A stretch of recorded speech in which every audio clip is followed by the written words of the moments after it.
Hello, everyone. A while back, and that would be November of 2021, I had the distinct pleasure of having a discussion with Dr. Richard Dawkins, who, apart from being an esteemed evolutionary biologist and theorist, is also one of the world's foremost atheists. We danced back and forth for quite a while on Gmail before agreeing to meet, and our meeting, I think, was really productive. So I have a recording of it, audio only, as was the agreement. And it starts rather abruptly as we entered right into a discussion, and it ends abruptly in a sense too, because we ran out of our time without running out of topics. And so I walked over to, as it turned out, a chapel on the Oxford campus. And that wasn't a place that Dr. Dawkins wanted to go with me. So that's where it ended. In any case, we had a wide ranging conversation. I found him charming and erudite and intelligent and a man of goodwill. And I really enjoyed the conversation. So I hope you enjoy it too. And I hope that there's more of it because we have a lot more to talk about. I feel that way, and I think perhaps he did by the end of our conversation.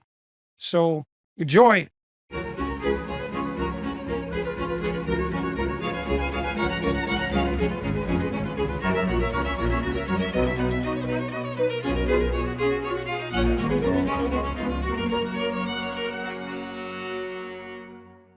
Almost 100% of the conversations that I have with people on the street are very, very positive. Yeah. I would say it's 1 in 5,000 that isn't. Yes. But It only takes one. yes, and there's no shortage of Yeah. trouble. What's the motivation of the few who are hostile? That's a good question, isn't it? Because you could think about that as sort of a general metaphysical question. You know, what's the motivation of the few who are truly hostile? I think often they have me confused with a figment of their imagination. Sure. You Yes. know, so when you sent me one of your papers on biological sex. Well, stating what you stated in that paper is already enough in the current world to make you very unpopular with a certain class of people, regardless of why you think what you think or what your reasons are. When all this first exploded around me, I had released a couple of YouTube videos, 3 of them, I think, decrying a bill, C-16, that was passed by the Canadian Parliament, which mandated pronoun use. And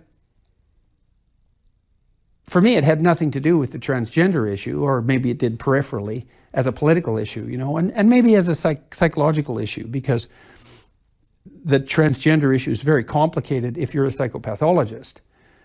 But for me, it was just compelled speech. It's like, I don't care what your reason is. I am not saying the words I am legally obligated to say. And the case I made on YouTube was, well, first, the American Supreme Court had made compelled voluntary speech. They declared it unconstitutional in 1942. And second, there was never a common law jurisdiction in the entire world that ever compelled speech for any reason. Is Canada the only country that does this? That's a good question. I don't know. I don't know of any the other. United States doesn't. Yes. We've also had this, in Canada, this proliferation of these so-called human rights commissions, which are like a quasi-judicial inquisition system that have been taken over completely by the woke types. And so there was a restaurant in Vancouver quite recently where the man who owned it, although he seemed to have done backflips to satisfy this angry, hypothetically transgender individual he'd employed, he was fined something like $35,000 and forced to take this, you know, these mandatory sensitivity training programs. Was this in Canada? Is it? That's in Canada, yeah. Vancouver's a major city on the West Coast. And so, you know, I was assured when I voiced my opposition, you know, I said, well, this is illegal. And he said, well, nothing will happen if you don't comply. And I thought, What the hell with that? well, what do you mean nothing will happen? Yes, It's yes. illegal. Yes, quite. You know, nothing will. Yeah. So how can you possibly say nothing will happen? But that wasn't the point for me either. Well, I made these videos. At the same time, I made a video because the University of Toronto was implementing mandatory racial sensitivity training. And I know the literature pertaining to the implicit association test, let's say, which is the test that all these half-wit HR types use to diagnose your implicit bias.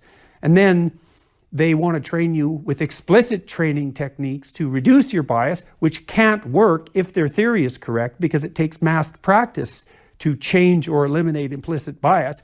And then there's no evidence whatsoever that the training programs work, and some evidence that they're actually counterproductive. And the implicit association test, which is essentially used as a diagnostic instrument, has neither the predictive validity nor the retest reliability to be used in an ethical manner as a diagnostic test, which I also said in these videos. And so that caused a lot of trouble. And I didn't really expect it, I mean... Well, why should you? It's perfectly reasonable. I just want to say I admire your courage in speaking out about this, because a huge number of people, including me, totally agree with you, and many, many of them are just too frightened to say so, because they have been intimidated. There's massive intimidation going on, especially in the academic world. Yeah. And you're one of the few people who's actually stood up to this intimidation, and I wish to salute you. Well, thank you for that. That's very much appreciated. Well, I understand, because I've studied it a lot, why people are intimidated. I've talked to conservative politicians all over Canada and the United States, although I also talk to, particularly in the States, moderate Democrat types a lot. But the conservatives, especially in Canada, they're absolutely terrified that if they make any conservative pronouncements, that they'll be singled out and mobbed.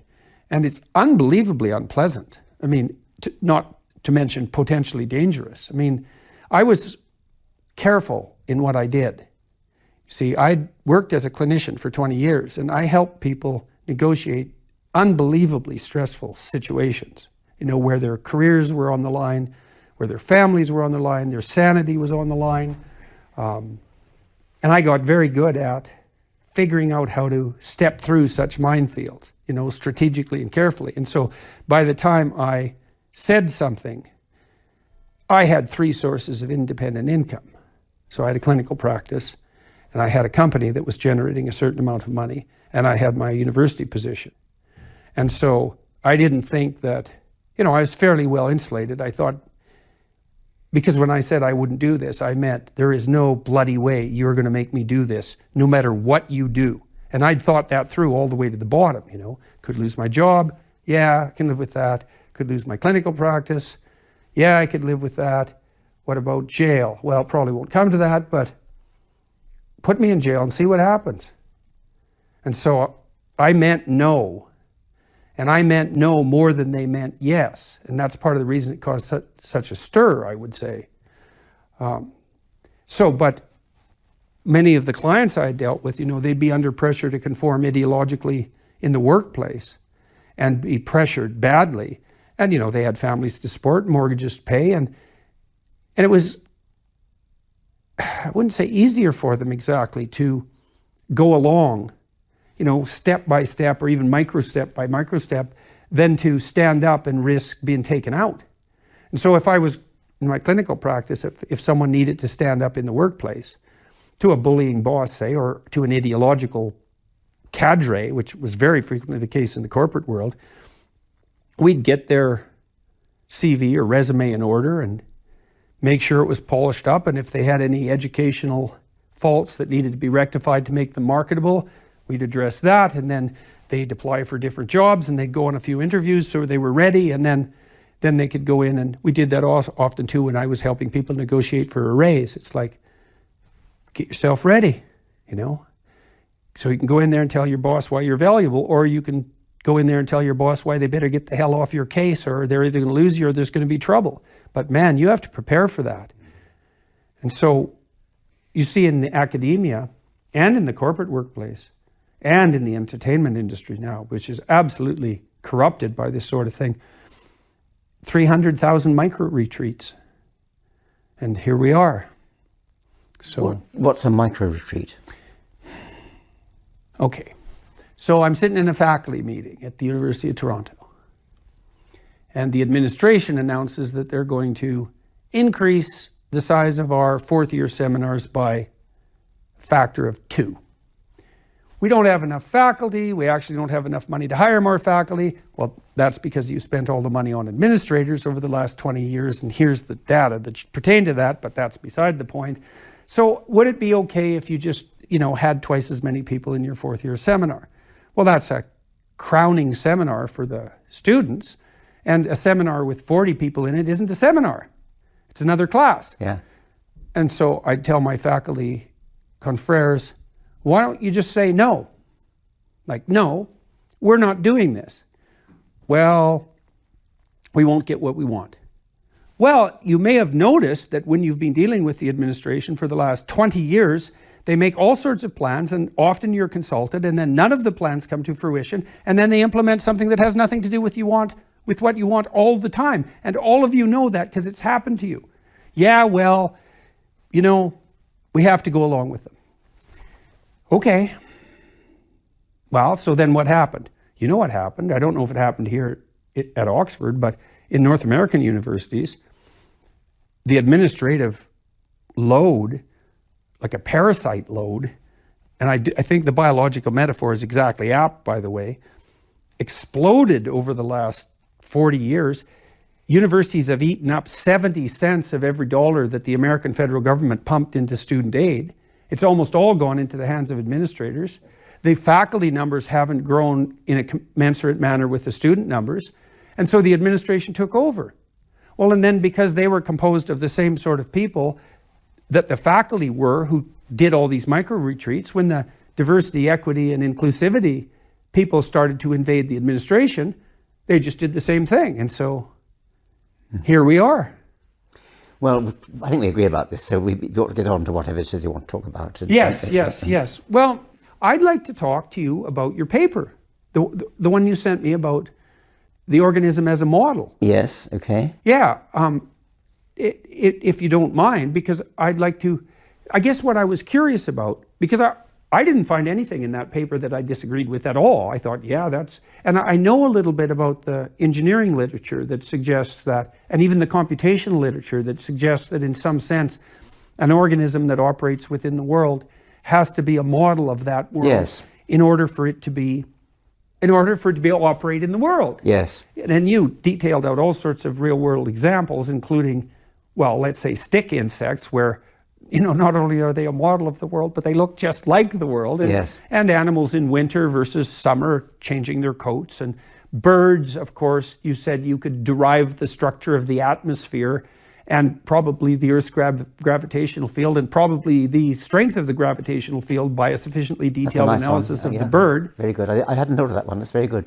Yeah. Oh, well, you did mention the air aspect with birds, anyways. But I'm sure you could. I could generalize that. That's yes. Well, good. I'm glad you like that. It's a book I'm now working on called The Genetic Book of the Dead, which is all about the idea that the animal is a model of not the present but the past. It's a model of their ancestral worlds. Yes. Because the animal's genes have been filtered through a long series of environments. So the genome is a palimpsest of ancient environments, more recent, right, until very recent, including extremely recent, and then we go out of the genome and the nervous system becomes part of the palimpsest of recent experience. Right, so you could say that, correct me if I ever put words in your mouth, because I want to get what you think exactly right. The genetic code is a repository of information that generates perhaps ever more complex or ever more fine-grained. I'm not trying to say that. All I wanted to say is that the genetic code is in principle, decodable description of ancient environments. Right. Okay, fair enough. So the question then, I suppose, would be, at what level of resolution, right? Yes. So there's this idea, I think I mentioned it in my talk the other day. I really like this idea. And when I talk about religious matters, by the way, I try to speak metaphorically and psychologically, and to tread on ground that might be theological only when that's absolutely necessary, and never if I can possibly manage it. So I like to think about things in psychological and biological terms, and physical terms for that matter, wherever possible. It keeps things clearer and simpler. And so, but there is this idea in relationship to the idea of the incarnation that Christ could embody God through a process of kenosis, and the scholastic theoreticians who made this case, because they were trying to account for how the entire cosmos, you might say, could fit in one body.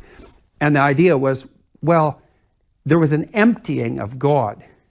And when I was reading that in relationship to heuristic processing, and also to the idea of low resolution representations in computational simulation, and in relationship to this idea that an animal has to be the model of the world, I thought, well, you want to also be an unbiased model of the world, right? So if you make a thumbnail, this is a good way of thinking about it, I think.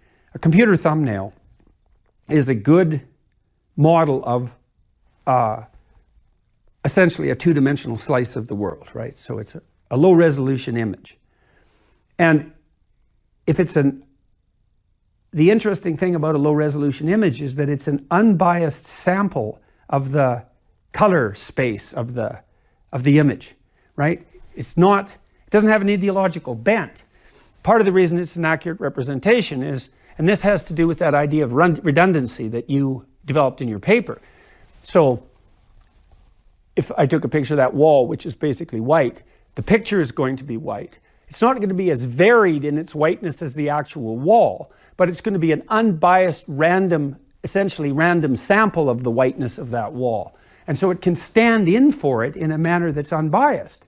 And a lot of, I think, our internal representations I like to use the terminology low resolution, because it implies this, and it's also associated in some sense with the idea of a compression algorithm in computation, because what a compression algorithm does is it reduces redundancy. Sure. And all that's stored as information is the non-redundant information. And you can usually take something quite complex, and if it has regularities in it, as you pointed out in the paper, then you can abstract the regularities and just represent them. And it's interesting, it's really interesting actually, because with some compression algorithms, some get rid of data, but some, and they don't compress quite as tightly, some allow you to recreate the entire original from the compression, because there is genuine redundancy in the external world. So the kenosis idea, part of the reason I'm interested in this, and I was extremely interested in the fact that when we first had our emails back and forth before we decided to meet, I suggested that we meet and that I would like that. And you sent me an email and you said, I suspect you want to talk about this. And I thought, it was remarkable to me that you picked that particular paragraph, because that was exactly why I wanted to talk to you. And it was, I think, probably the most clearly I'd ever stated that particular idea. And so that was quite...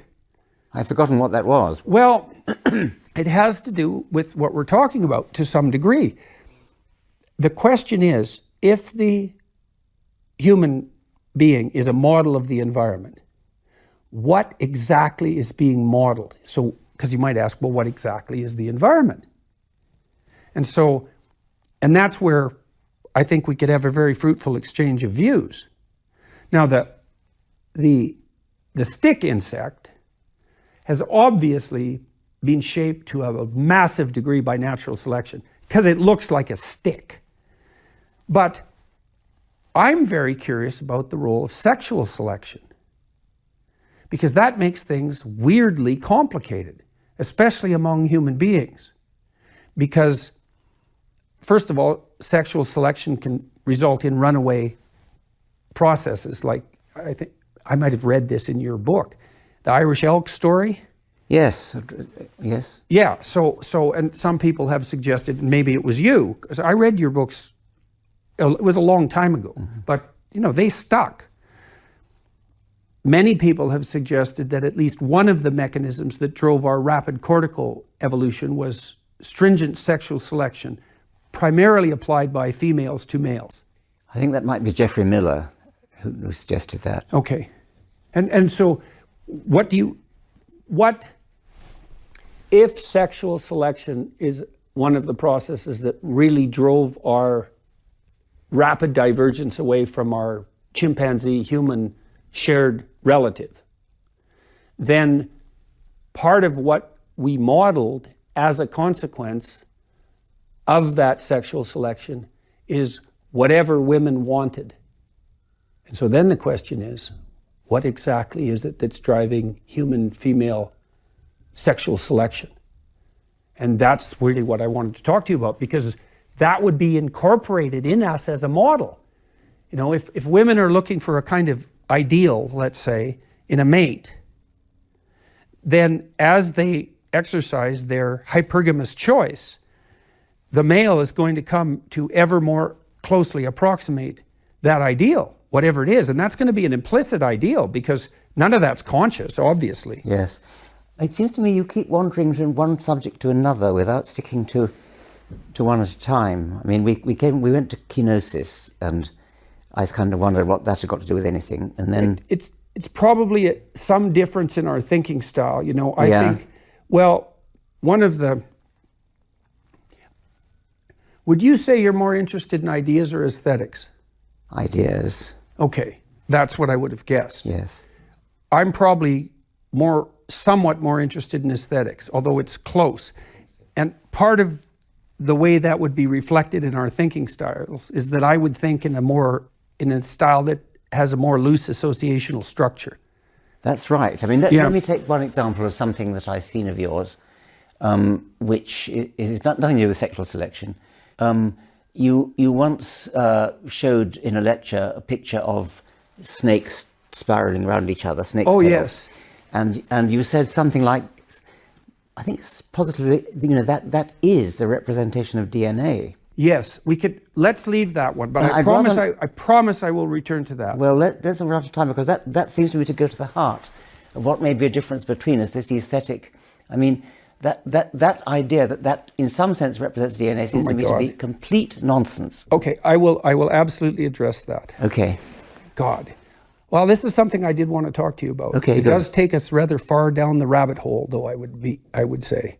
Okay. Well, I think it may be fundamental to our difference. That's fine. I'm more than happy to address it. And people have called me out on that a lot. You know, and good. I actually threw that in a lecture because I was thinking in a loosely associative way about some very complicated things, and I was struck by this recurrence of the double helix pattern in cultural representations all over the place. You love symbols. I mean, you're obsessed with symbols. Yes. You're almost drunk on symbols. And you could say that. I think you've got to stop and say, what does it actually mean to say? Absolutely. And the snakes twining is one thing. There are others, but that would be a very good one to try to nail down. Yeah, well, you know, we could talk about technically for a moment, you know, because I think it is a difference in thinking style. And I think one of the reasons that your writing is so appealing to people, including me, is that your language is very precise.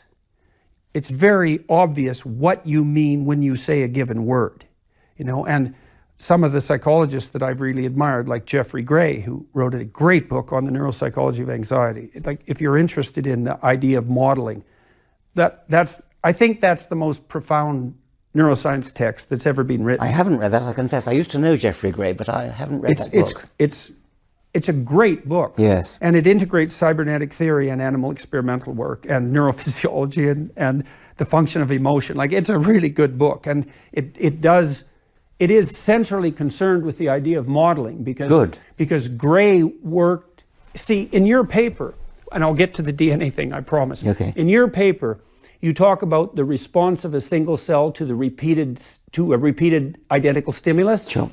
Okay. Sokolov, who was one of the great Russian neuropsychologists, identified the orienting reflex as the manifestation of the habituation phenomenon at the highest level of nervous system organization. So, for example, if I put headphones on you and then I hook you to a galvanometer and I play a middle C at exactly the same volume, 1 second apart, 40 times. Okay, so what'll happen is when you first hear it, there'll be a change in skin response. And then the second time you hear it, a slightly smaller change until it will habituate completely, zero response.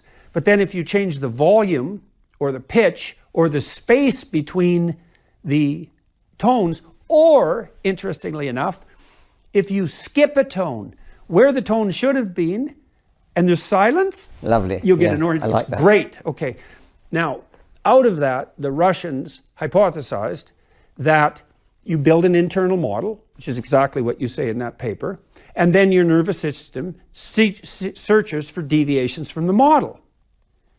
And then your consciousness is oriented towards the deviation. And it's oriented by a deep instinct, like literally an instinct. So, for example, if you're walking down the road, you have a map of the environment. Imagine that there's a loud clattering noise behind you. You'll stop, and this is all involuntary.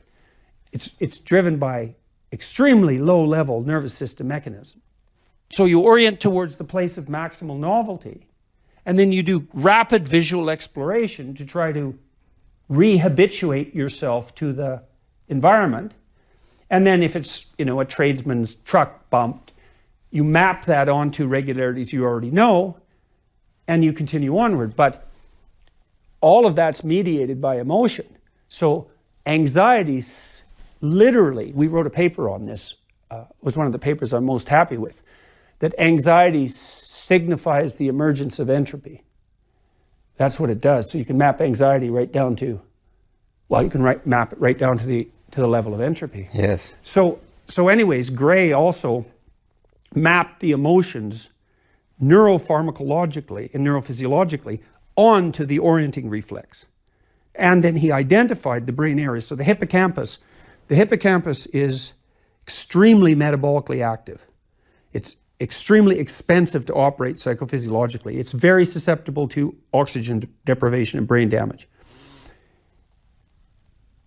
The hippocampus moves information from short-term attention to long-term memory, and it's crucially involved in the analysis and inhibition of that orienting response. And you could also think, too, that this movement of orientation, in some sense, your whole brain is set up to inhibit that. And so here's an interesting corollary of that. One of the things that psychedelics seem to do is to disinhibit. You called it lateral inhibition. There's also a phenomenon called latent inhibition, which is the inhibiting effect of the memory of the regularities on your current perception. Yeah. And so when you look at the world, mostly what you see is memory. And that's been tracked in the visual system. Yes. So, there are these visual primitives like line detection. Yeah. But if you look at the layers of the visual system, and you look at the bottom layer where the retinal cells first make contact with the visual cortex, there are more top-down inputs from the cortex into that low level than there are retinal inputs. So even at the level of initial detection, most of what you see is memory. And that memory inhibits the novelty response. And the novelty response, and this is part of the reason I got interested in mystical experience, the novelty response is twofold. It's not just anxiety. It's also exploratory curiosity. And that's because when there's something novel, you have to be careful because God only knows what it might be. Like it might be the thing that kills you. It might be nothing. So anxiety freezes you. But the hypothalamus, which sits right on top of the spinal cord and is the highest integrating center of the instinctual responses of the motor system, it's way precortical. It's divided into two parts. And one part of it governs the dopaminergic system that mediates incentive reward, so all positive emotion, but more importantly, active exploration. And so what happens if you hit something that's novel in relationship to the notions of preconceived regularities? Positive emotion is disinhibited. That's exploration. And negative emotion is disinhibited simultaneously. And there's a man named Rudolf Otto who wrote a book called, I can't remember the name of the book, but it's not Varieties of Religious Experience because that's James. William James. Anyways, he described the primordial active perception as numinous, mysterium tremendum. And it's a combination of positive and negative emotion. And I thought, that's pre-latent inhibition perception. Psychedelics disinhibit latent inhibition of perception. And that's why they produce a mystical experience. But the mystical experience, I mean, there's three aspects to it, let's say. There's an overwhelming positive emotion. Simultaneously, there's overwhelming negative emotion. And that's like an awe experience. And then there's the disinhibition of fantasy simultaneously, which is something like the attempt to map that. And so people find that, well, absolutely overwhelming. But by definition, Yes. It is overwhelming, literally. Now, you might say, so I'm going to answer that snake question. That's what I'm trying to do, I studied one symbol, which was the Scandinavian world tree symbol. And so the Scandinavians thought that there was a tree at the center of the cosmos. They called that Yggdrasil. And on the outside of the tree, there's a snake that eats its own tail. Now, the Amazonian jungle dwellers who discovered ayahuasca have the same image. It's exactly the same. It's a tree at the center of the cosmos with a snake that eats its own tail. Now, ayahuasca is a very bizarre chemical, and no one has any idea how the natives synthesized it. Ayahuasca is a combination of DMT, which is an extremely powerful hallucinogenic that only lasts 10 minutes, and a monoamine oxidase inhibitor, which makes the DMT experience last 8 hours, because monoamine oxidase inhibitors stop the breakdown of DMT, which is a monoamine. The Amazonians had to find these two plants that were widely separated geographically out of like hundreds of thousands of plants, and they had to mix them together, and they had to boil them properly for a certain amount of time to make ayahuasca. Well, they've been using ayahuasca probably for like 15,000 years. Now, the Scandinavians didn't use ayahuasca, the ones who came up with the world tree. 15,000 years? For 15,000 years, yeah. In Amazonia? In the jungles. Well, they got there about 15,000 years ago. Now, maybe, we don't know how long it took them to discover it, but in most of those relatively primordial and small tribal groups, the pattern is unbroken oral tradition. Like, they're not transformative societies. They do pretty much what their ancestors did. Okay, so you have a phenomenon which is something in common between Scandinavian and Amazonian. Yes. So do you have an explanation for that? Yes. I mean, I would say the explanation... Are you talking archetypes now? Well, we won't get to that yet, because like I said, and I'm sure you would appreciate this, we want to keep things as much on the ground as possible. Certainly, right? yes. Yes, okay. Well, so it's not unreasonable to note that a particular chemical might have the same effect on widely distributed people. Right, so you'd expect constancy of response to a pharmacological agent rather than variance. Yes. And that's even true with the psychedelics. And psilocybin, for example, almost all the psychedelics have a very similar chemical structure. It's a peculiar ring structure, but it's similar to LSD, psilocybin, DMT, the classic hallucinogens. Psilocybin tends to produce a type of vision that has a fair bit of commonality across cultures. And you can think about that as, well, it's the psychophysiological effect of the drug. Now, it's weird because it has this emotional effect, and this disinhibition of emotion can go two ways, because people get heavenly experiences, say that's almost complete disinhibition of positive emotion, or they can have bad trips, that's hell, essentially. That's complete disinhibition of negative emotion. And a lot of that seems to depend on the context within which they have the experience. So if there's a lot of negative things happening in that context, that can be magnified by the experience, and things can go like horribly sideways. That accounted for a lot of what happened badly in the psychedelic explosion in the US in the 60s. And that was precipitated by the discovery of LSD. And also, there was a mycologist who was a banker, who went into Mexico and found a woman practicing shaman who used psilocybin mushrooms, and she agreed to let them try them. And that was one of the, Soma, he wrote Soma, very famous book on Amanita muscaria. I can't remember his name at the moment. Wasson, that was Wasson. He was the first person. He introduced psilocybin mushrooms into Western culture. And like, we weren't ready for any of that. And certainly we weren't ready for LSD, because these are unbelievably powerful pharmacological. Like, LSD, I think, is the most psychoactive chemical ever found by an order of magnitude. It just takes a few million molecules to produce an intense psychedelic experience. In any case, sorry, this is complicated. The ancient Scandinavians either used Amanita muscaria, those red mushrooms with the white dots that you see in fairy tales all the time, same color as Santa Claus and his flying reindeer. And reindeer like Amanita muscaria mushrooms, by the way. So do flies even, weirdly enough. But I think the Scandinavians also used psilocybin. Now the question is, what the hell's that tree? If you take it seriously, and you should take it seriously. I mean, these images were used for a very, very long time, and people thought about them very hard.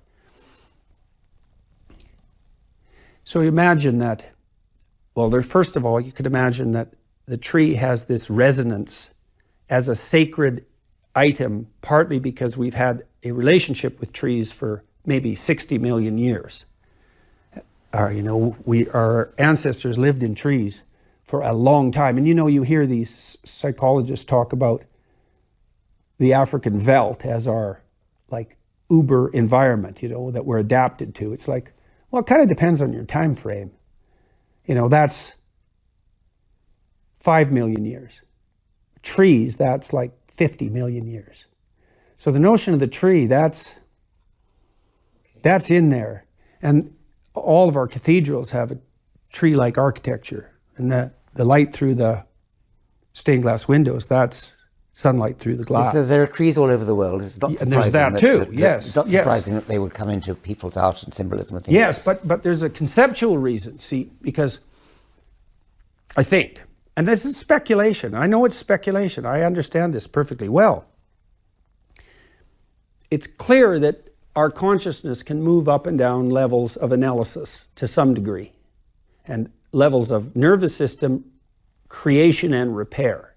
So imagine when you're writing, you can attend to a letter or a word or a phrase or a sentence or a paragraph, or you can move your level of apprehension up and down from the micro level to the more macro level. And, at the highest level of your consciousness, you can apprehend the most general ideas, and at the lowest level, very specific motor movements. So if you're typing a word and you make a mistake, you don't fix it conceptually. You move your finger and fix it. And so that's kind of where it grounds out. And so our consciousness sort of grounds out at the bodily level, at the level of voluntarily adjustable micromusculature, and then at the high level, at the highest level of abstract concept. So it can move, this consciousness. Well, the world tree is a vision of the microcosm to the macrocosm. The tree is used as a metaphor for that. It's sort of proto-scientific idea, intuition, of the idea that there's a kind of dimension that constitutes zooming in on things right to the smallest possible level of apprehension and zooming out to the most general level of apprehension. Dust particles to cosmos, let's say. Well, psychedelics seem to expand that capacity so that consciousness can move up and down layers of apprehension that aren't available to consciousness under its normal conditions. And there are good accounts of shamanic experiences, and they're very strange. They're very well documented. The shamanic experience involves a death. And then, past the death, the capacity to move up and down this microcosmic to macrocosmic realm in a way that doesn't seem possible under conditions of normal consciousness. And so... We're rattling around again. Well, the question is, how far down the levels of analysis can consciousness go under extreme conditions? And so, and I said this was speculation, but I've seen these they're often dual entwined serpents. They're very common. In fact, I have one made by an Indian carver, a Canadian native carver in my, it's so cool. It's called a sea soodle. I have it up in my 3rd floor. It's set on 2 totem poles. There's a man in the middle. There's a serpent on both sides of him. And I asked him what this image meant to his people, because he's still part of an unbroken tradition.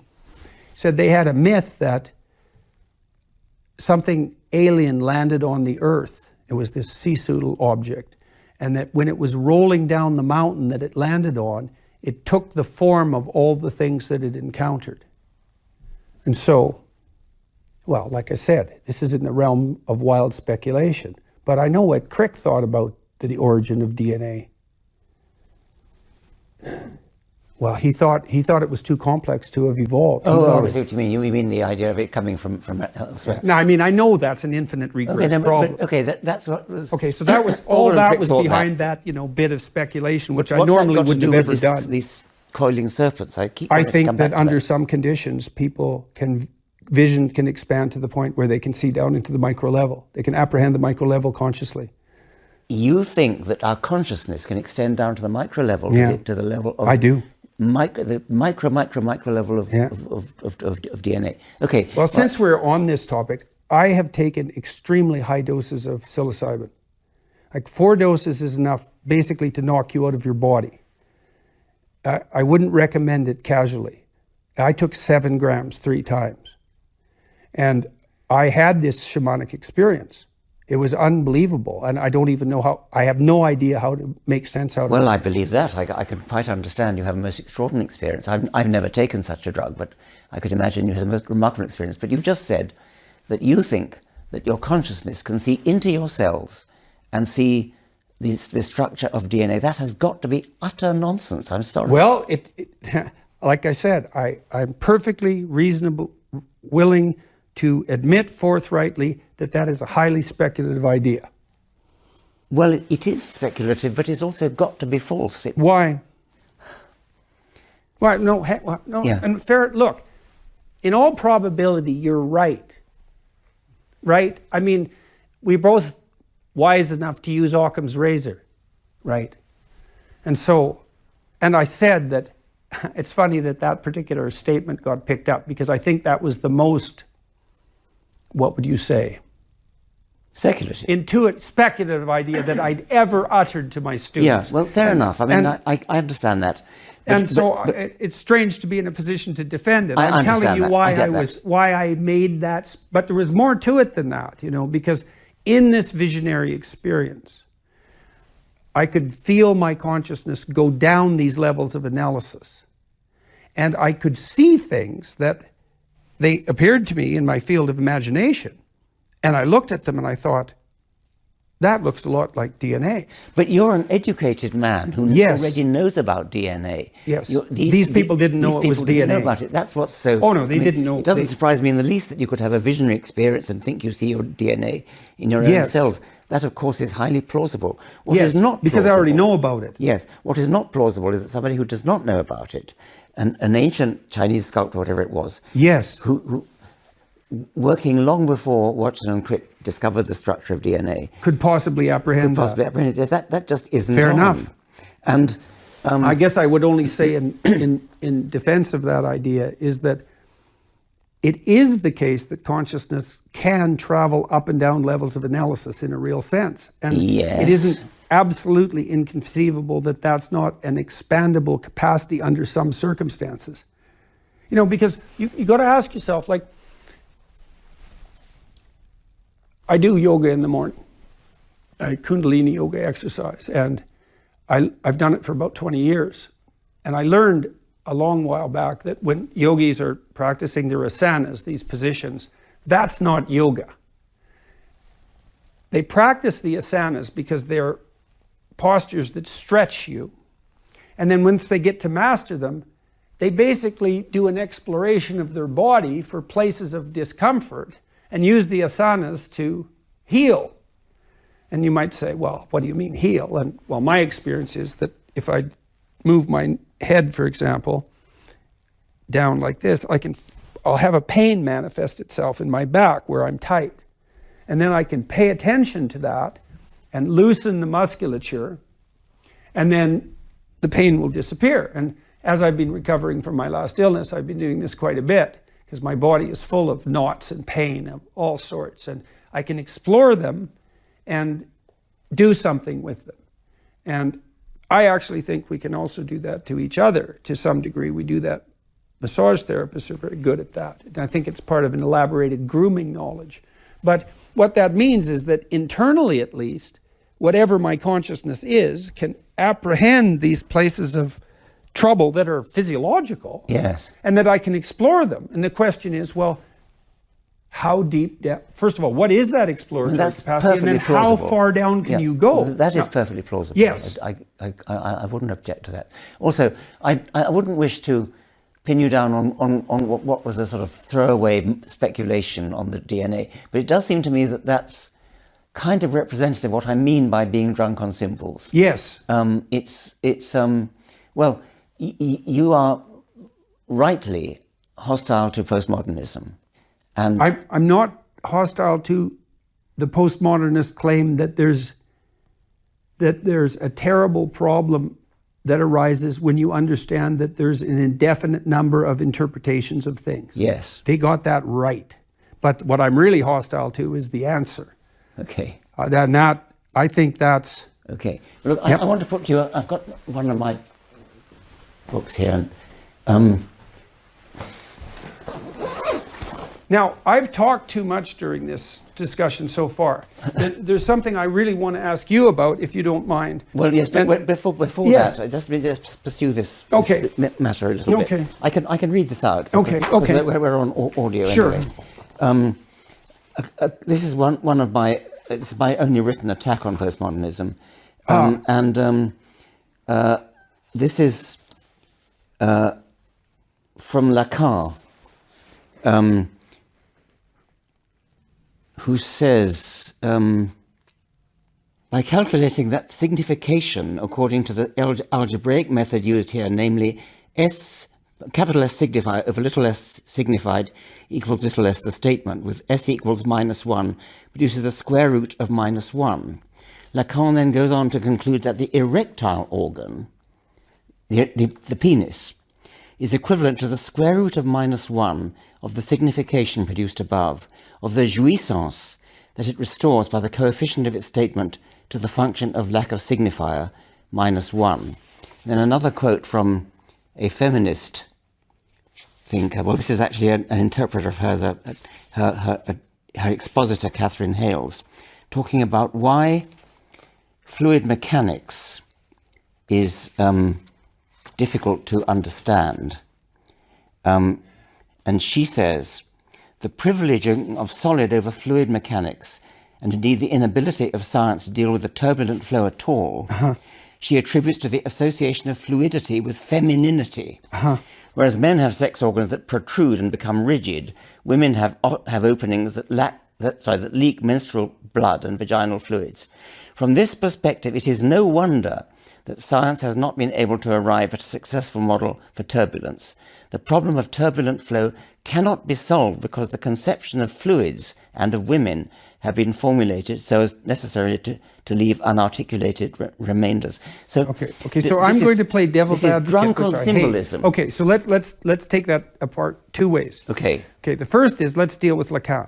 Okay. Okay, Lacan is a fraud, as far as I'm concerned. Glad you say that. Well, I've tried to read Lacan. Yeah. And I cannot make heads or tails of him. Good. And it may be because I'm stupid. It's not. But I don't think so. Now, people have accused Jung of the same sort of mysticism that Lacan engages in, but I can understand Jung.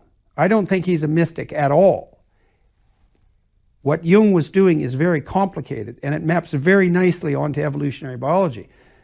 Of all the French intellectuals that I've read, I think Lacan is the most fraudulent. Okay. Okay, so we'll just put him aside. Good. And you know, I haven't read that much Lacan, partly because I can't. Now, I've read a lot of Foucault, and I'm rereading The Order of Things. And The Order of Things, I would say if you're writing a book about modeling, as well as reading The Neuropsychology of Anxiety, The Order of Things is very much worth reading. Okay. And he doesn't wander off into ideological. I've only found that he made one mistake in the first half of the book. Because Foucault is a social constructionist to a large degree.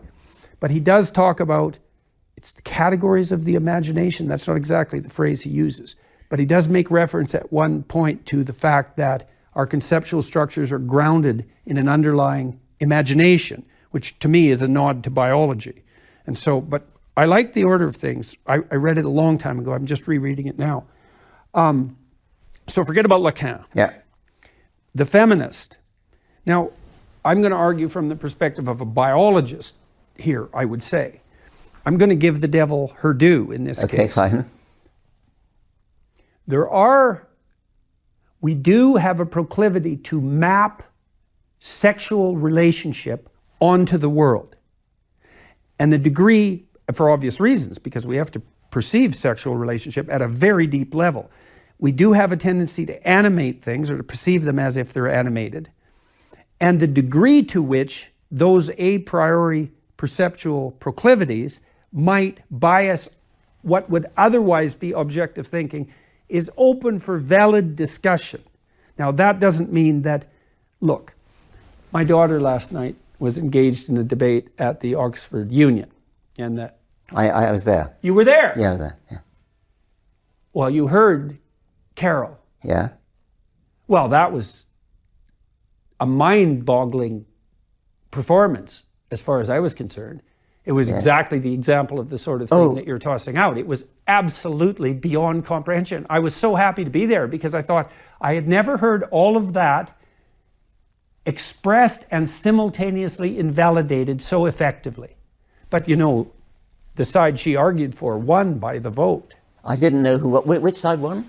The side, the we should move beyond me side. Okay. And now, independent of the merits of the underlying argument, except for Carol's, the fact that that feminist scholar who attributed meat eating to white supremacist patriarchal oppression, that argument was so appalling at so many levels. I must have missed that.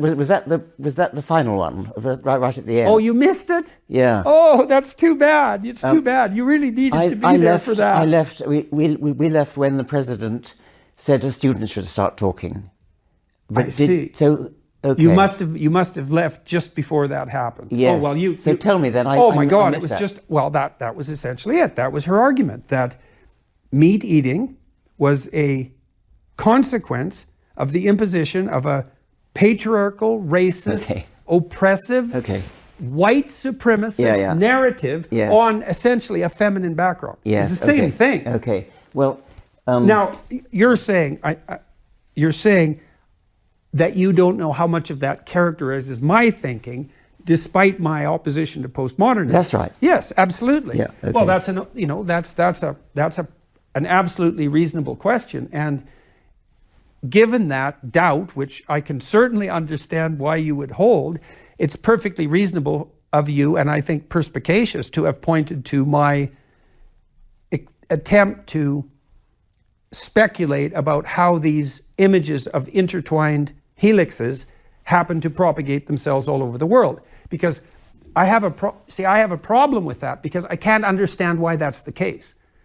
So, for example, there's a really interesting Chinese image, which is one of the ones that I referred to in that particular lecture, that shows,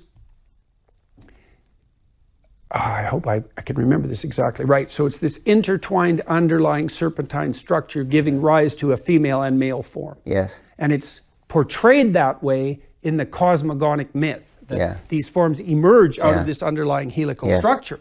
But there are stories like that everywhere.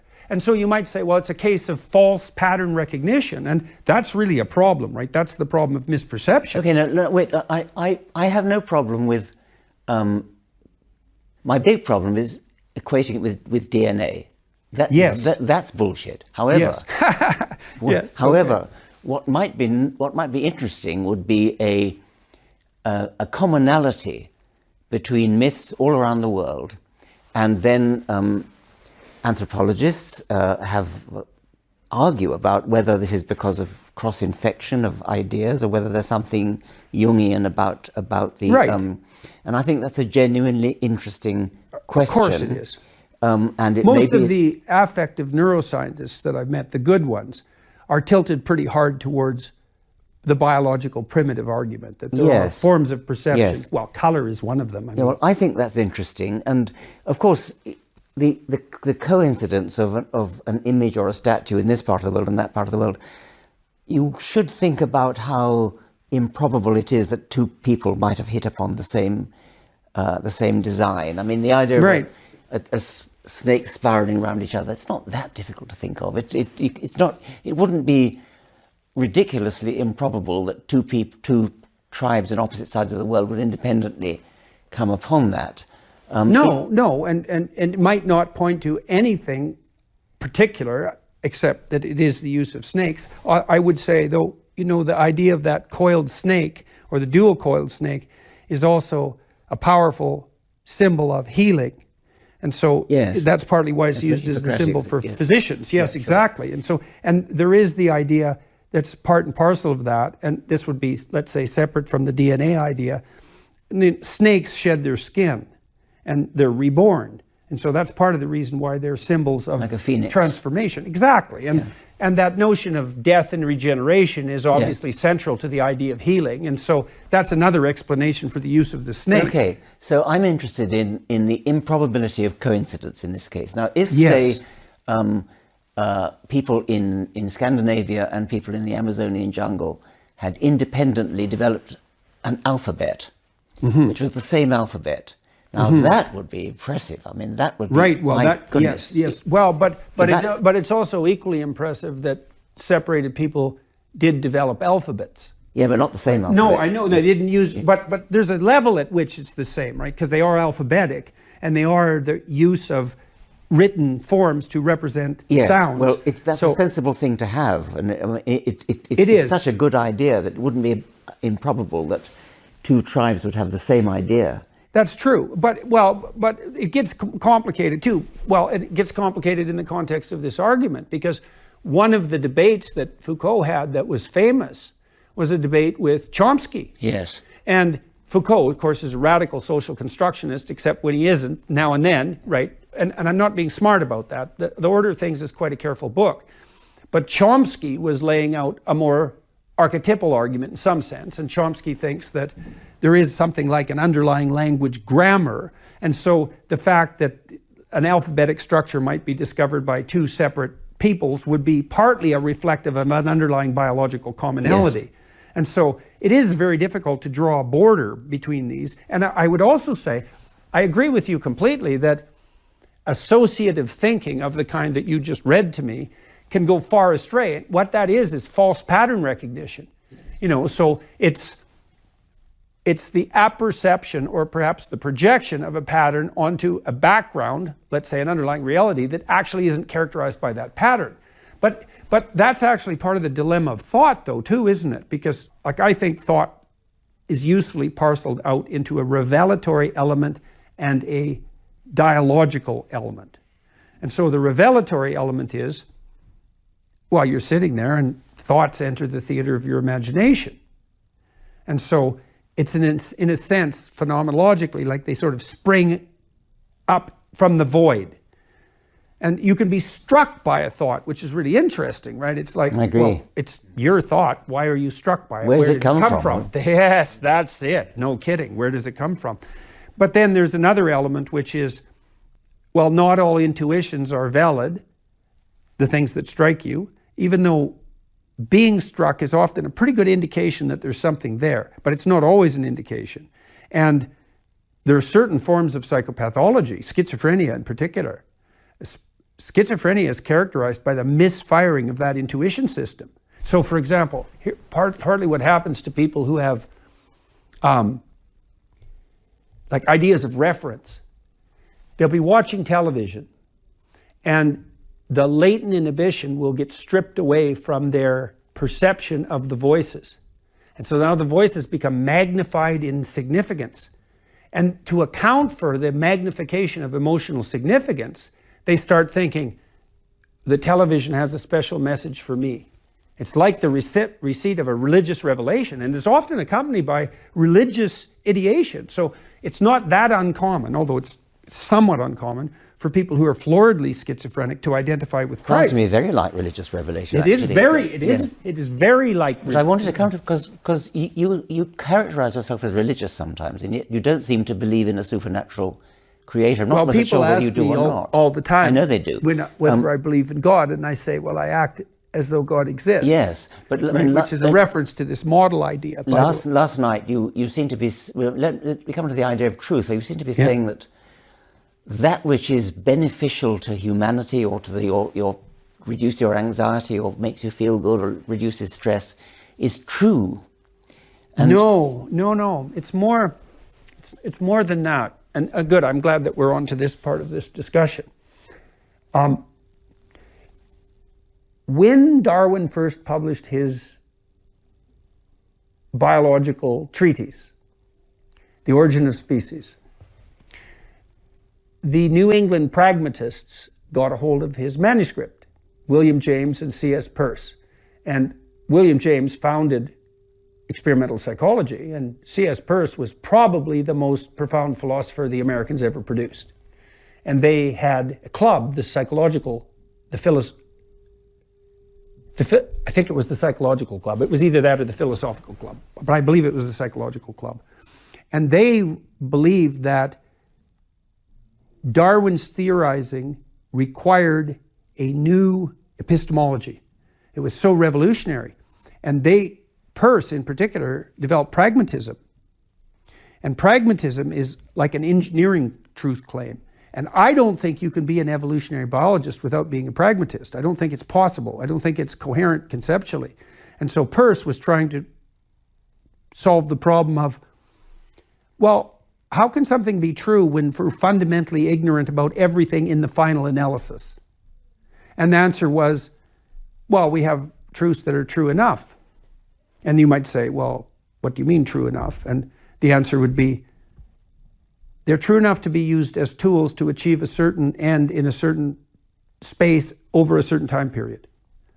And so your truth is true enough if it gets you from point A to B when you're using it. The tool is adequate for the job if it performs the task intended. And for Peirce and the pragmatists, that was it. There was no truth superordinate to that. Now, it's complicated because some pragmatic truths are functional across broader spans of time and space than others. So they're more like ultimate truths. But this was not a grounding of truth in a Newtonian idea or Cartesian idea, or even in an idea of objective truth, because they derived their concept of truth from their analysis of the evolutionary process. And they said, and I really want to know what you think about this. It's like, say, there's truth in the human form. Well, I'll speak metaphorically. But biologically, that truth only suffices for like 90 years, right? We're good enough. We're good enough as a model. It may be that our knowledge of truth is incomplete and we can never be sure of anything, but that doesn't mean there isn't truth out there. Well, truth is a slippery concept because it can be used very many ways. And I'm not trying to bandy words about.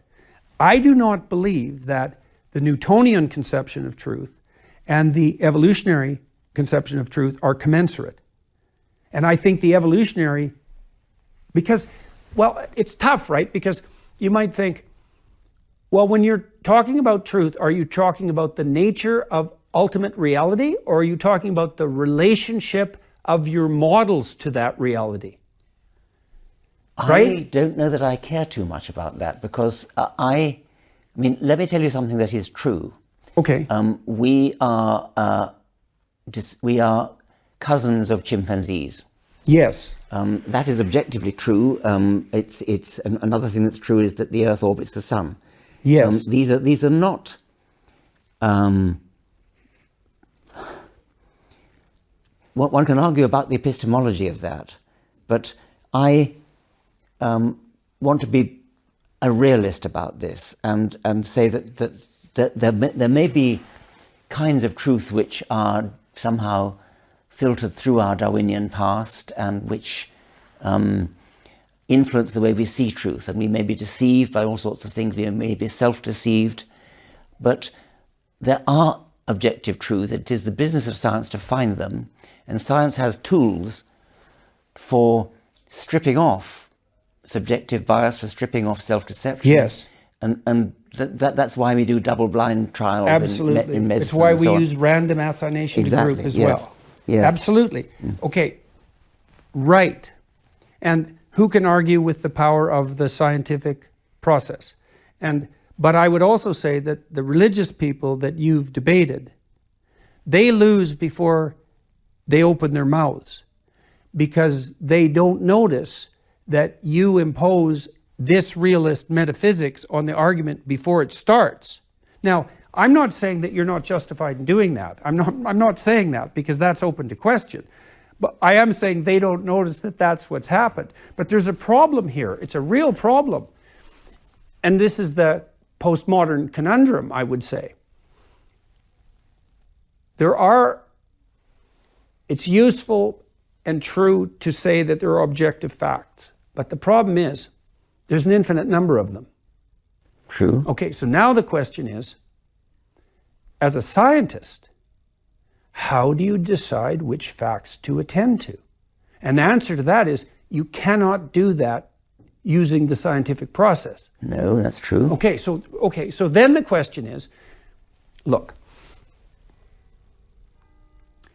I've done a lot of statistical analysis of data sets in my time. And when I was a naive undergraduate, and I'm not particularly mathematically gifted, by the way, statistics was quite a slog for me until I started to understand it conceptually, and then I started to enjoy it. But I kind of imagined that the data contained the information. The statistical process was an algorithm to reduce the data to the information, and it was kind of a mechanistic process. I didn't realize at all that a data set is, imagine I've had data sets that had, 5,000 participants and 200 rows of variables. It's like, there's a lot of information in that data set. And so then the question is, how the hell do you derive a valid conclusion from that plethora of information? Because you could report all sorts of meaningless correlations, right? They would be spurious, but also practically useless. And there's just endless numbers of those in the data set. How do you judiciously use a statistical process to extract out the information that is what? True? Yes, but it's not just true. You want it to be useful. I agree, yes. Right, okay. So that's where the pragmatism issue comes in, right? Because then we might say, and one of the reasons I wanted to talk to you is because I know you care deeply about truth, and I know that you're motivated by it. And so then I would say that's a metaphysical relationship in some sense. It's an a priori metaphysical relationship because you made a commitment to truth.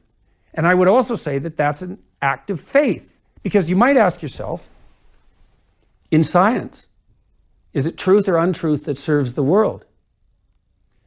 Well, that's where we came back. That's where we came in, because there are all sorts of truths which do not serve the world. There are all sorts of truths which are very unpleasant. Yes. An analogy might be, as a doctor, you have a patient who has incurable cancer, and you have to decide whether to tell that patient the truth or not. Right. Well, you might debate this with your colleagues. And, you might, yes. Your colleagues might say, well, he's better off not telling him. He's better not knowing. So the truth in this case is not beneficial. But what would you pick? What would you? Well, would you want to know? That's irrelevant. No. I would want to know. You would want to know. I would want to know. Okay. Well, but I agree that there are dangerous truths, let's say, and there are truths that, under some circumstances, might be harmful and that could be used as weapons. But I would still say, I don't believe that you can be a scientist and discover objective truth, say, in a useful manner, without being committed to a metaphysical vision of the redeeming power of the truth. Because I don't even think you can make the micro decisions that you're making while you're reading a book and sifting through it, right? Trying to separate the wheat from the chaff, without, I don't want to impose this view on this conversation, right? I'm trying to explore it because I've dealt with plenty of bad scientists in my time. You know, psychology is rife with what they call p-hacking, where you just run repeated correlations until you find one that... Yeah. Oh, that's bad science. Yes, but it's also bad, but it's bad ethics. It's like, well, why not do that if it advances your career? Yes, quite. That's bad, and that's not, I think, what we're talking about. I thought you were saying that truth is that which is beneficial. In my analogy, when you're arguing with your colleagues whether to tell this patient the truth, you could very well argue, shall we tell him or shall we not? It would be beneficial not to or beneficial to. But everybody should agree that it is true that this man has cancer. That is true. Yes, yes. Well, this is partly why this issue is so unbelievably complicated, because what you just said is true. But it's also the case that you have to apply an ethical framework onto that infinity of truths in order to focus on and communicate those. See, you've picked topics that you communicate to people, and there are other topics you didn't pick. Yes. And there's most of the other topics you didn't pick. And so the question to me is, and this is partly why I got interested in Jung, by the way, because he was very interested in the unconscious direction of attention. The psychoanalysts were fascinated by that. That's partly why they were interested in Freudian slips. But one thing we could ask, do you think that you picked your field of study, or did it pick you? I'm not sure, but I don't think that's not relevant. It doesn't. It has to be relevant, because it's actually the question of relevance. And so there's a whole branch of cognitive science now. I'd like to have you talk to this colleague of mine named John Vervaeke. John Vervaeke is unbelievably smart. And the problem he spent his whole career focusing on is, how in the world do you decide what you attend to when there's an almost infinite number of things to attend to? That's a big question. It's a huge question. And it's a question that applies to science when you decide what to work on. As you say, there's an infinite number of things you could attend to, work on, and you choose some of them. And that's a decision which people take, and that biases your view of the world and everything. But nevertheless, there is objective truth. That doesn't affect the fact there's objective truth. The mere fact that there's a very large number of things you could attend to and you have to choose one of them doesn't affect the fact that there are lots of truths out there. And right, but it definitely does affect the way that science is. See, this is also why the postmodern critics have been so effective in what they've done. It's because they're pushing the notion that a narrative necessarily drives the process of inquiry, even in relationship to objective facts. And I think that's true. And that's partly what we're discussing. Okay. Now, I also think, and I don't know how to reconcile these things, like the fact that you're making a case for the existence of the objective fact. It's like, I'm not going to argue about that. That doesn't mean I understand it fully, because I can't quite understand the relationship between the objective fact and the necessity for utility. And partly I can't understand that on biological grounds. You know, because fundamentally, when you look at things, I would say that the description of truth that you're purveying right now in this argument, I'm not trying to make it any more general than that, is not one that's well nested inside the epistemology that you would derive from evolutionary biology. Because you would say, in some sense, that we're tilted in a very fundamental manner to only apprehend those things that will aid survival and reproduction. And so, to hell with the objective facts. Well, that's probably true, that our sense organs are biased towards that which helps us to survive, and our internal sense organs, so to speak, our attention mechanisms inside our thought mechanisms. So we are creatures who evolved on the African savanna and from forests earlier on, and our ability to understand the world, let alone what we attend to, is limited by that. We are blinkered by the fact that our bodies and our brains were designed to survive in Africa. Right. Well, and that's what that feminist critic was pointing to in a very, well, let's look, in an awkward and tendentious manner and an overstated manner. Absolutely. Well, not as bad as Lacan, all right. though. Well, then, we are living. I don't understand quantum theory, and the reason I don't understand quantum theory from an evolutionary point of view is that I'm not evolved. It doesn't map onto our bodies exactly, and I don't. So there are. What I think is remarkable, actually, that there are people who understand quantum theory. I agree. I mean, that also points to your point. That also points to our capacity to apprehend truths that in some sense appear to be outside the pure confines of the evolutionary struggle. Yes. But then that's also a problem in some ways for evolutionary theory. I mean, you can, wave that off as a spandrel, but I think that's a big mistake when we're talking about something as profound as the capacity to understand quantum theory. I wouldn't wave it off at all. I mean, I think I accept. Steven Pinker says, why should you be so presumptuous as to think you can understand all these things when you're only an animal which has evolved to survive and reproduce? Right, but the thing that's so horrible about that, in some sense, is that's also at the core of the postmodern critique of science, that claim. Now, the humanities types, when they make a claim like that, often sound like the woman that you just described. But, I try to give the devil his due.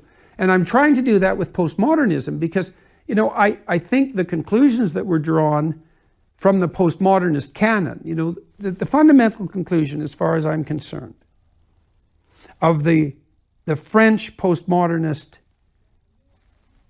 process, allied with a certain kind of Marxism, is that the entire process of categorization, all our categories plus the process of categorization, are attributable to the expression of will to power. That's it.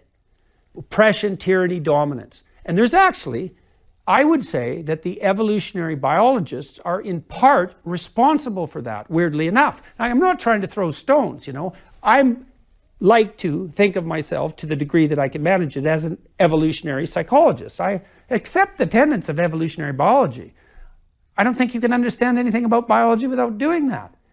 But here's the argument from the biological perspective. We ratchet ourselves up hierarchies of power to attain positions of status, particularly as males, to give us preferential access to mating resources. And that contaminates everything we do. It's like, hey, now, I want to ask you one final question. I know we're running out of time, but I don't care. I want to ask you this question. Okay. I've talked to Sam Harris 5 times. And the first time I talked to him, I was extremely ill. And we got bogged down in a discussion of truth. Pragmatism versus objective. Something, we've been bandying that back and forth, and it's a tough nut to crack. And then we had 4 more discussions that were all public. And there was a tremendous amount of interest in them, which was quite stunning. It was staggering. We had 10,000 people in Dublin to one, and about the same to the O in London. And we were discussing issues just like this, And I made some mistakes dealing with Sam because I had a point I wanted to make, and it was, I suppose, the point of this pragmatism in some sense in its relationship to evolutionary biology.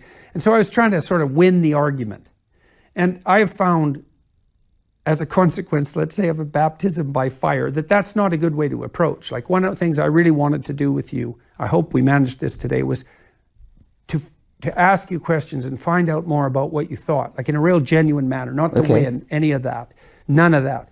The last time I talked to Sam, all I did was ask him questions.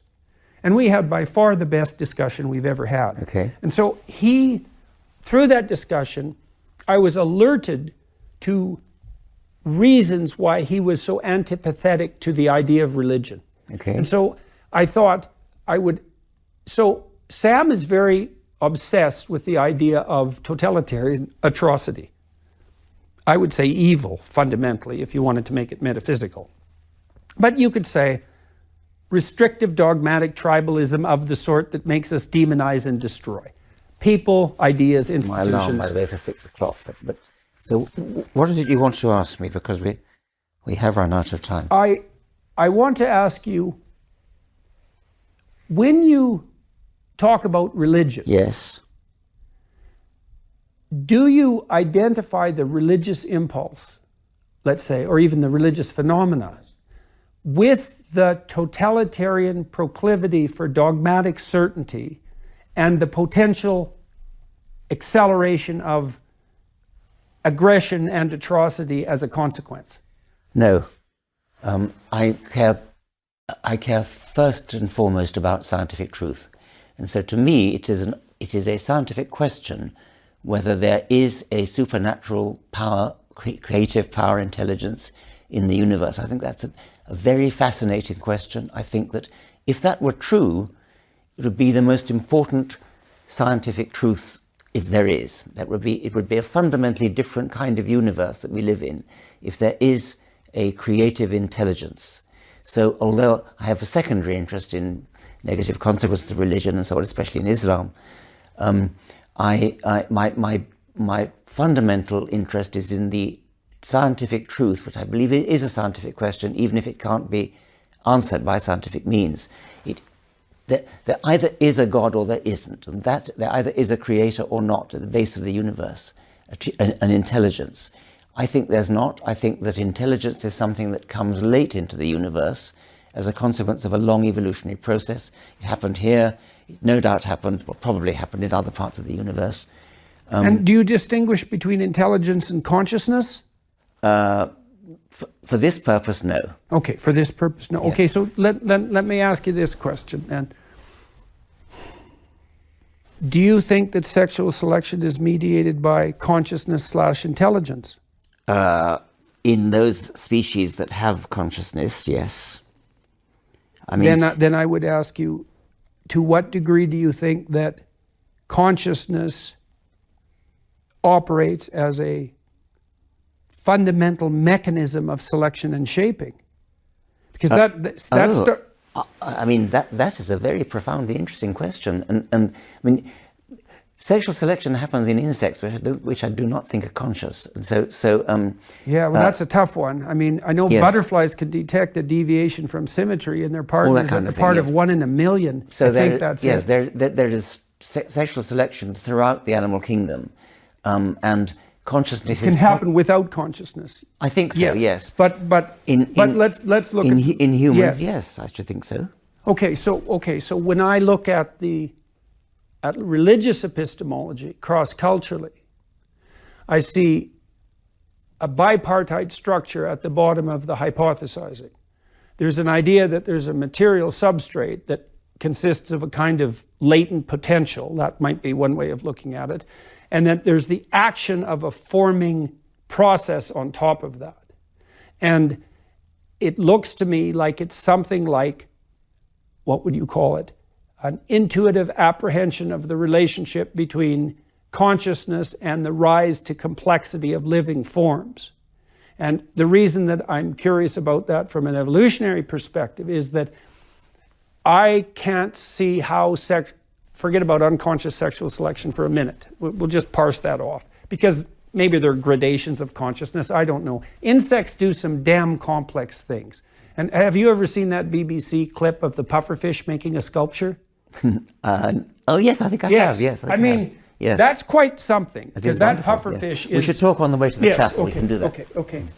Well, it's a hard day to talk to Penrose and you at the same day. I know. Yes. So I don't think it's completely out of the realm of question that part of the apprehension that there's a spirit that gives rise to material order is a metaphysical reflection of the idea that consciousness shapes biological being through sexual selection. But that spirit would have to have been around before evolution got started, and so you got to... Well, fair enough. It's a big thing. That's a big problem. But then, I guess a rejoinder to that, in some sense, would be, do you think it's a nonsensical proposition to... I mean, one of the things I was talking to Dr. Penrose today about was, he believes that consciousness, in some sense, stands outside the domain of algorithmic computation. I know he does, yes. And we discussed in some detail why he believes that. And I'm very curious about that. My brother-in-law is probably the world's foremost computer chip designer. Okay. And he's currently designing a chip that he thinks will have the computational power of a human brain. And he was the first person to build a 64-bit chip, and he did that in 1985. Okay. And so we've had a lot of discussions about the limits of AI. So this is an AI-optimized chip, by the way. Yes. This is my brother-in-law thinks that computation is algorithmic, and so it's that thought is computation and algorithmic, and it can be replicated in AI systems. Yeah. Penrose thinks that Gödel's theorem precludes that there has to be something standing outside. Yes. Now, I tried to push him on what he regarded as the metaphysical significance of consciousness. Yes. And he's a very careful thinker. He's a lot like you, except he's more associational in his thinking, I would say, and he thinks in images. He does. Fundamentally. Do you think in words? Yes. Yes, and I think in words mostly, but Yes. but images have quite a hold on me as well, as you pointed out. Do you think that the proposition that consciousness is implicit in matter is a useful and nonsensical statement? I think it's nonsensical, and I don't think that's what Roger said. No, it isn't. Yeah. No, it isn't. He didn't say that. No. But I suppose it depends to some degree on what you mean by implicit, right? But obviously matter can give rise to consciousness. With sufficient complexity. Yes. But not, I mean, people who say things like consciousness is even in stones and yes, atoms. I know. I've talked to the panpsychist types. Well, it just strikes me that it doesn't really help answer the question. Yes. So. Hello. How did it go? I think very well. You both. You need to take our microphones. I'll just.